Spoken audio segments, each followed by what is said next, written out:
நீங்கள் தவறவிட்ட எபிசோடுகளை இப்பொழுதே காணுங்கள் உங்கள் Tandivan.com மற்றும் Tandivan யூடியூப் சேனலில்.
ஓ, ரெண்டு பேரும் ஜோடி சேர்ந்துட்டீங்களா?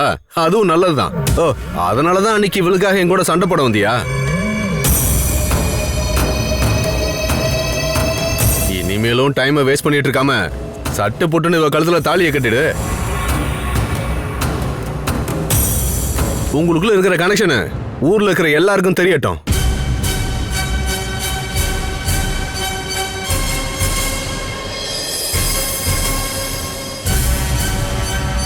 ஏன் இப்ப அதனால உனக்கு என்ன பிரச்சனை? உனக்கு என்ன பிரச்சனைன்னு சொல்லு. டே பிரான்சஸ், மரியாதையா பேசலனா உன்னை நானே அசிங்கப்படுத்திடுவேன். என்கிட்ட ஏன் கோவப்படுறீங்க டீச்சர்? இவன் எப்ப பாரு இவ பின்னாடி தான் சுத்துறான். அதான் அன்னைக்கு இவளுக்காக என்கிட்ட வந்து தேவையில்லாம சண்டை போட்டான்.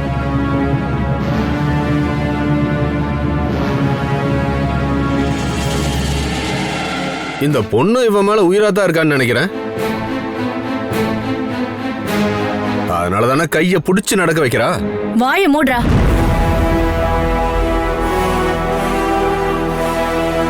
என்னடா உன் இஷ்டத்துக்கு பேசிட்டு போற?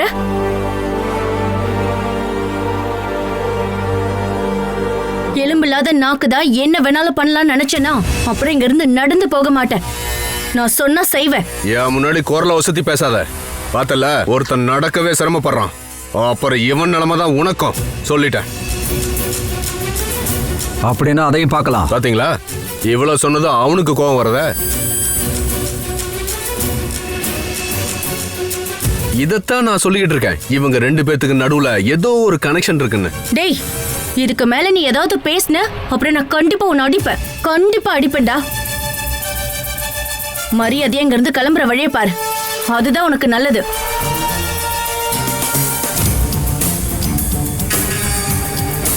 பிரான்சஸ், பொண்ணுங்க கிட்ட அடி வாங்கினீனா அது ரொம்ப அசிங்கமா இருக்கும். இதுக்கு மேல ஒரு வார்த்தை பேசினா அவ சொன்ன மாதிரி உன்னை அடிச்சிருவா. அதுக்குள்ள நீ போயிடு.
ஹலோ, நான் தான் பிரான்சிஸ் பேசுறேன்.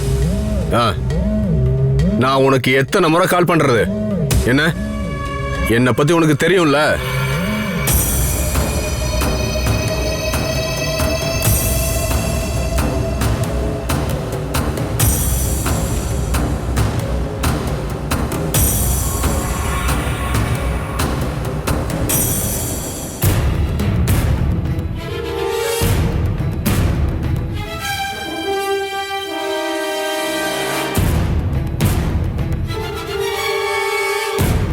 இனிமே நான் சொல்றதுக்கு ஒண்ணும் கிடையாது. சரி, நான் கூப்பிடுறேன். நல்லா இருக்கியா? எல்லா விஷயத்தையும் இந்த சிபு வந்து என்கிட்ட சொன்னான். உங்களுக்கு நான் என்ன உதவி பண்ணணும்னு மட்டும் சொல்லுங்க. துளசியை கொல்லணும். அதுக்காக உங்க சைட்ல இருந்து ஏதாவது பண்ண முடியுமா? கண்டிப்பா முடியும்.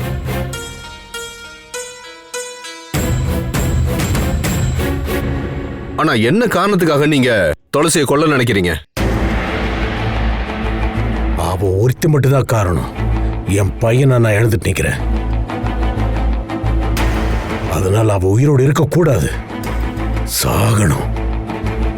என் பையன் இறந்த மாதிரி அவ துடிச்சு சாகணும். உங்க மகனை கொண்டது துளசி இல்லல்ல, அவ அக்கா தானே. அப்பா, அவ அக்காவை தானே கொல்லணும். 2 பேரையும் கொல்லணும். முதல்ல வெளியில இருக்கிற துளசிய, அதுக்கப்புறம் ஜெயில இருக்கிற மானசிய. இவங்க 2 பேரை முடிச்சாதான் என் பையனோட ஆத்மாவுக்கு சாந்தி கிடைக்கும். இங்க பாருங்க, இந்த டைம்ல நீங்க துளசி ஏதாவது பண்ணீங்கன்னா கண்டிப்பா நீங்க ஜெயிலுக்கு தான் போகணும். அப்புறம் மானசியும் கொல்லணும்னு நீங்க இப்ப சொல்றது நடக்கவே முடியாத ஒரு கனவா மாறி போயிடும். அதனால கொஞ்ச நாள் நீங்க வெயிட் பண்ணுங்க. கண்டிப்பா நான் உங்களுக்கு ஹெல்ப் பண்றேன். நேரம் வரட்டும்.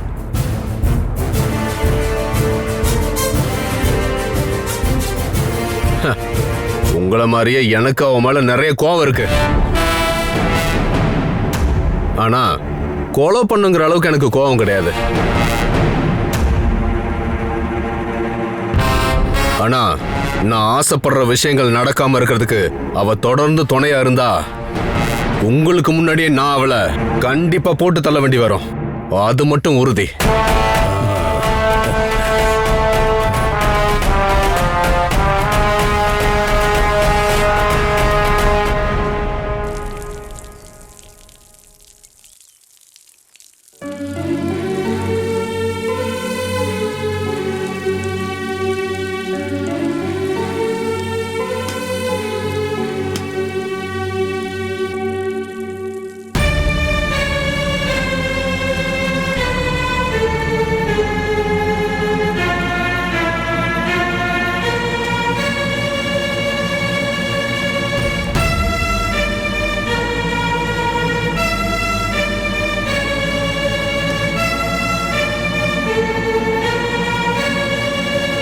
நீ எங்க கிளம்பிட்ட? பெங்களூருக்கு. அங்க பார்த்த வேலை போயிடுச்சுன்னு தானே சொன்ன. இப்போ நீ அங்க போய் என்ன பண்ண போற? ஏதாவது ஒரு புது வேலை தேடணும் டீச்சர். மற்றபடி இங்கே இருந்தால் எதுவும் சரியாகாது. திடீர்னு நீ கிளம்பி போறதுக்கு என்ன காரணம்னு சொல்லு. அது என்னால் துளசிக்கு எந்த பிரச்சனையும் வரக்கூடாது இல்லையா? வந்தால் என்னால் தாங்கிக்க முடியாது. அந்த கந்துவட்டி பிரான்சிஸ் அன்னைக்கு என்ன சொன்னான் பார்த்தீங்களா? இதுக்கப்புறம் வேற யாரும் அந்த மாதிரி சொல்லக்கூடாதுல்ல. அதனால தான் கிளம்புறேன். டேய், அவன் அப்படியெல்லாம் சொல்றான்றதுக்காகலாம் நீ போகக்கூடாது. எனக்கு உன் மேல நம்பிக்கை இருக்குப்பா. நீ எதுக்கு இந்த வீட்டை விட்டு போகணும்? வேண்டாம் டீச்சர் அம்மா. ஊர்க்காரங்க பொருளை பேசுறதுக்கு நம்ம எந்த காரணமும் கொடுத்துடக்கூடாது. யாரு என்ன பொருளை வேணா பேசிட்டு போட்டோம்.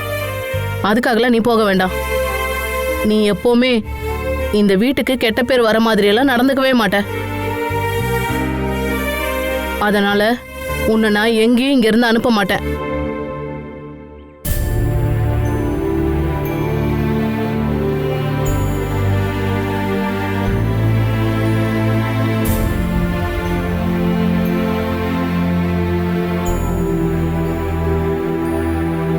அந்த புள்ளி மேல மட்டும் எழுது. இங்க எழுதிட்டியா? பரவாயில்ல, இந்த பக்கம் எழுது. அந்த டாட்ஸ் மேல அப்படியே எழுதிட்டு வா. அப்படிதான். துளசிமா,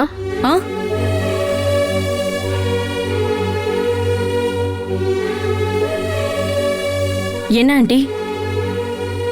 சன்னி வீட்டை விட்டு போறேன்னு சொல்றான். எங்க? பெங்களூருக்கு போறேன்னு சொல்றான். ஏன் திடீர்னு கிளம்புறாரு? அந்த கந்து வட்டி தேவையில்லாம வந்து பேசினான்ல, அதனாலதான் போறேன்னு சொல்றான்.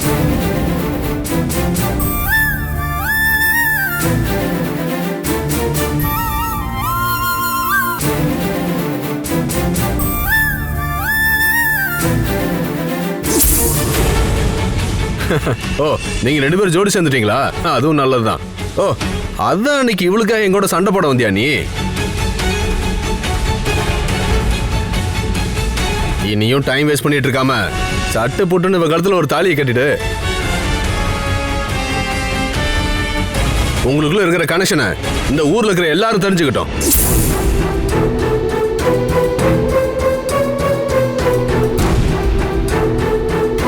நீ வந்து அவன்கிட்ட கொஞ்சம் பேசுறியாமா? நான் பேசுறேன். வாமா.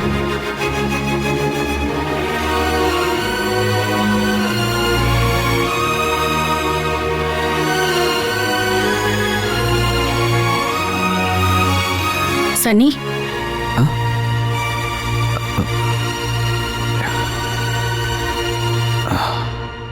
நீங்க எங்க இருந்து கிளம்புறதா அம்மா சொன்னாங்க. எங்க போறதா பிளான்? இன்னும் தீர்மானிக்கலைங்க. தீர்வே பண்ணாம கிளம்பி போற அளவுக்கு அப்படி என்னங்க ஆயிடுச்சு?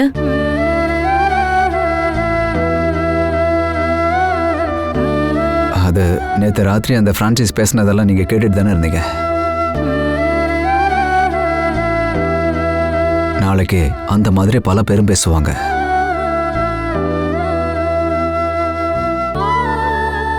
என்னால உங்களுக்கு எந்த கெட்ட பேரும் வந்துடக்கூடாது இல்லையா? மனசால நம்ம 2 பேரும் எந்த தப்பும் பண்ணாததுனால நீங்க இங்க இருந்து கிளம்புறதுதான் தப்பு. இதுதான் என் முடிவு.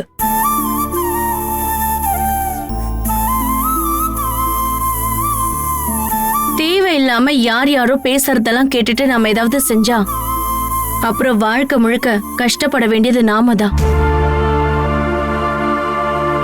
நீங்க சொல்றதெல்லாம் சரிதான். ஆனா என்னால யாரும் எப்பவும் கஷ்டப்படக்கூடாதுன்னு நினைக்கக்கூடிய ஆள்னா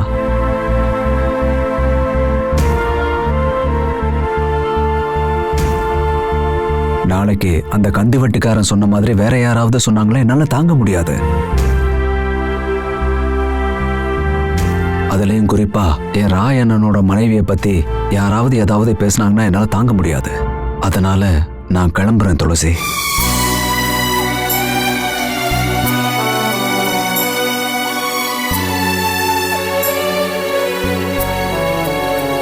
உங்களுக்கு இப்பவே பல பிரச்சனைகள் இருக்குது.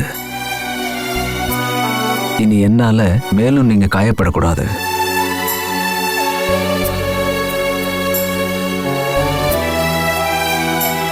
நான் இப்ப இங்க இருந்து கிளம்புறேன். உங்களுக்கு ஏதாவது தேவை வந்துச்சுன்னா என்ன எவ்வளவு தூரத்துல இருந்தாலும் கூப்பிடுங்க, நான் வர்றேன்.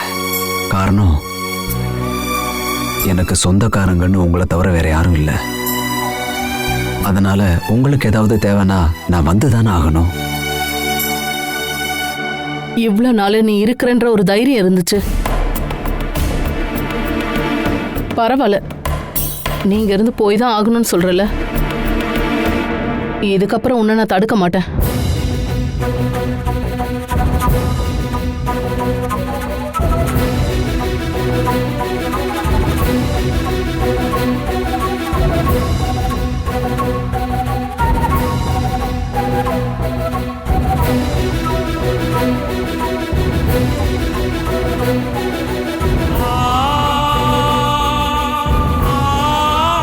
அங்கிள் போகாதீங்க அங்கிள்.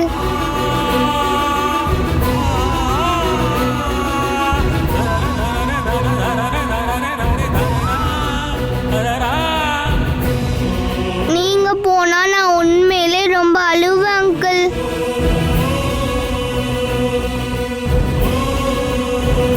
அங்கிள் போகாதீங்க அங்கிள்.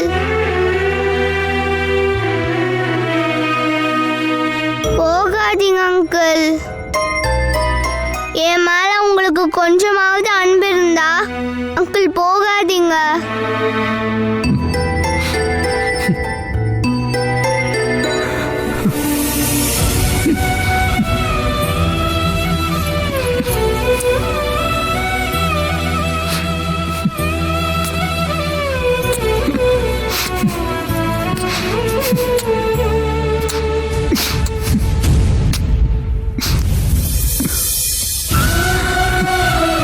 இல்லம்மா, அங்கிள் உன்னை விட்டு போக மாட்டேன்.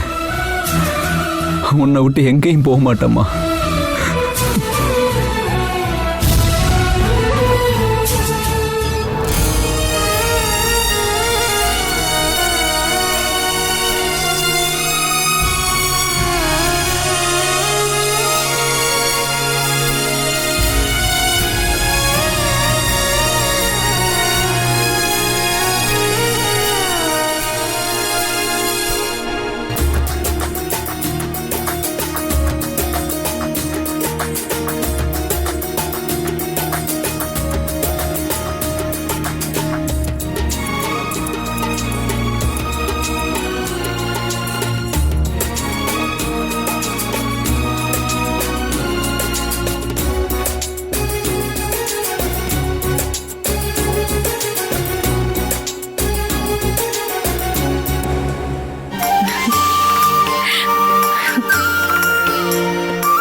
சதீஷ், அதான் அவன் பேரு.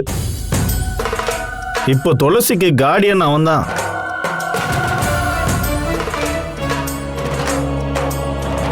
அந்த கந்து வட்டி அவனை ஸ்கெட்ச் போட்டு வச்சிருக்கான். வசமா சிக்குனான்னா கண்டிப்பா அந்த ஆள் போட்டு தள்ளிடுவான். நீ அவனை பார்த்துருக்கியா? நான் பார்த்ததில்ல, ஆனா அவனை பத்தி விசாரிச்சிருக்கேன், எல்லாம் தெரிஞ்சு வச்சிருக்கேன். அவனும் துளசி இருக்கிற வீட்டில் தான் இருக்கான். கண்டிப்பா இப்போ ஃப்ரெண்டா இருக்கிற அந்த சதீஷ் நாளைக்கு துளசியே கட்டிக்கிட்டாலும் கட்டிப்பான். அந்த ரூட்ல தான் இப்போ போய்கிட்டு இருக்கு. எவனை கல்யாணம் பண்ணாலும் அவன் ரொம்ப நாளைக்கெல்லாம் இருக்க போறதில்ல. கொல்லுவேன், கண்டிப்பா கொல்லுவேன். அந்த மேலப்பாட்டில் இனிமே யாரும் நிம்மதியா வாழக்கூடாது. பாஸோட கதை ஃபினிஷ் ஆன மாதிரி மேலப்பாட்டோட கதையும் ஃபினிஷ் ஆகணும். ஆமாண்டா, என்னோட ஆசை அதுதான்.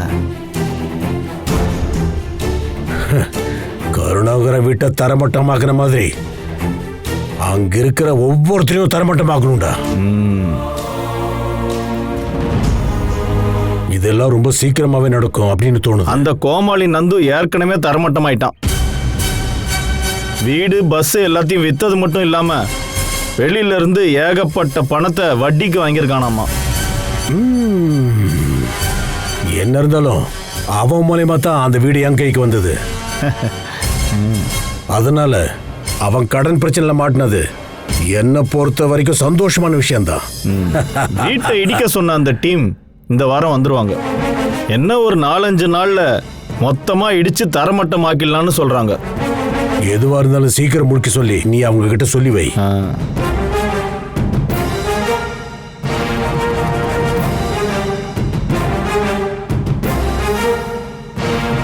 அந்த வீடுதான் என் மகனோட அழிவுக்கு மூல காரணம்.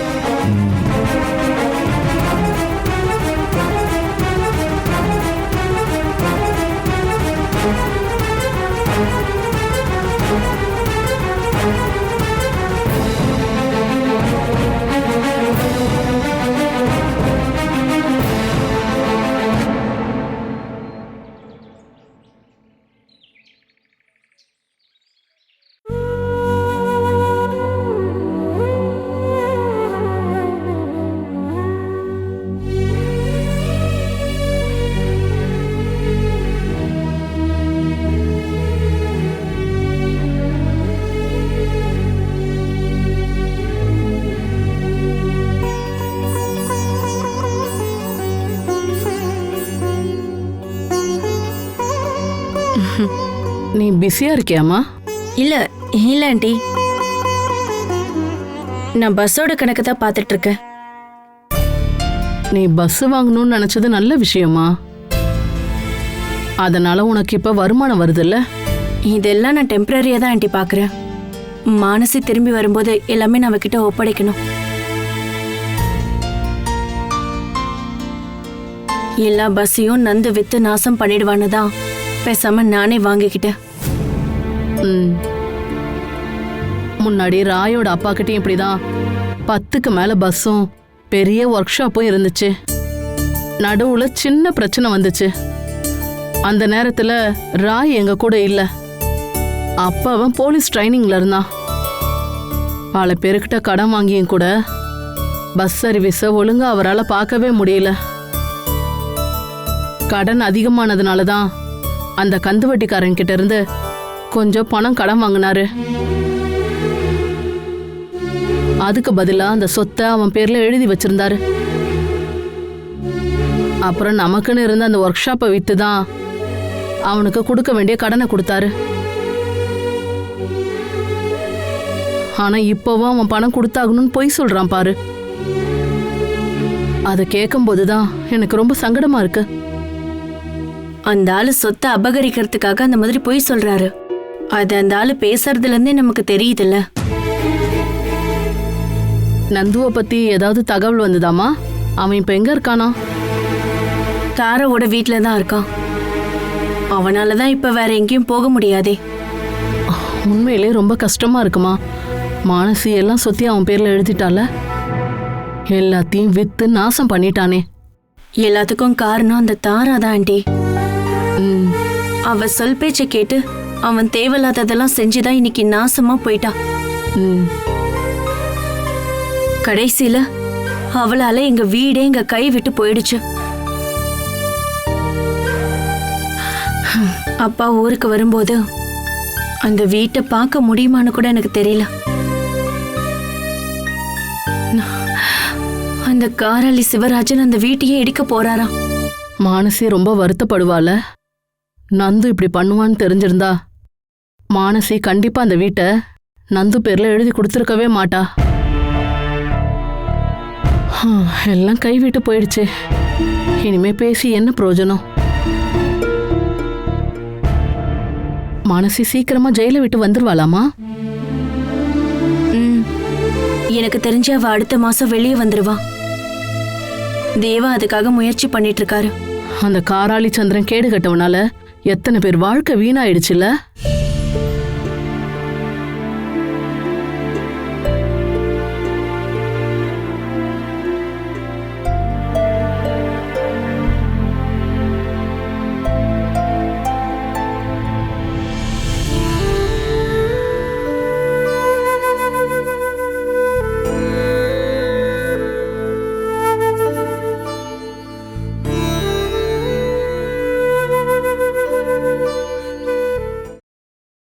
Catch us on TV, Tandivan.com, Facebook and YouTube.